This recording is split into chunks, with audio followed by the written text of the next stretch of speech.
அதே மாரி நாம் தமிழரும் தொடர்ந்து கடுமையான விமர்சனம் வைக்க காரணம் என்ன? இதே மாரி அவங்க ஒரு கட்சியிலயும் நெறைய பாதிப்பு இருக்கு. அப்படி இளைஞர்கள் அதிகமா இவர் பக்கம் போறதுக்கான காரணம் தான் நாம் தமிழர் நாம் விமர்சனம் தமிழர்ட்ட வைக்கிறதா? இருக்கிற வாக்குகள் 8%.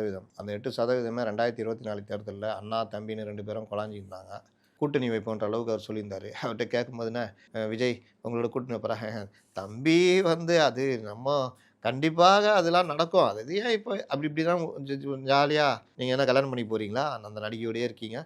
நீங்க வந்து 2 பேரும் பல படங்கள் நடிக்கிறீங்க. கல்யாணம் பண்ணி போறேன்னா, அப்ப அந்த ஹீரோ சில சமயம் சொல்லுவார்ல, "இது அப்படி இல்ல. நாங்க நட்போட பழகிட்டு இருக்கிறோம்." அப்படி இப்படின்னுவாரு. அந்த மாரி ஒரு வெட்கப்பட்டு ஒரு இதோட சீமான் சொன்ன காட்சிகள நம்ம பார்த்தோம். அந்த மாரி ஒரு காலகட்டத்தில 2024 தேர்தல் வருது. அப்போ எல்லாருக்குமே திமுக பிடிக்காது விஜய் ரசிகர்களுக்கு. அதிமுகவையும் பிடிக்காது.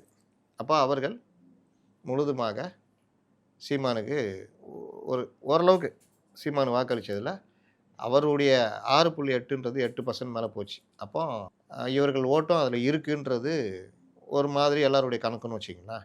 ஆனா அவர்கள் தரப்புல சொல்றது, எங்களுடைய கொள்கை வழி நின்று வந்த எங்களுக்கான வாக்கு தான் 8%ன்றாங்க. இந்த கதை இப்படி போகும்பொழுது, இவர்களுக்குள்ள பெரிய பிரச்சனையாகி, தனிப்பட்ட முறையிலாம் திட்ட ஆரம்பிச்சுட்டாரு. கூட்டணி இல்லன்னோன, இங்கிட்டு போ, இல்ல அங்கிட்டு போ, இல்ல நடுவுல லாரி வச்சு செத்து போயிடுன்ற அளவுக்கு போயிட்டாரு. ரொம்ப பெரிய இப்படி போயிடுச்சு.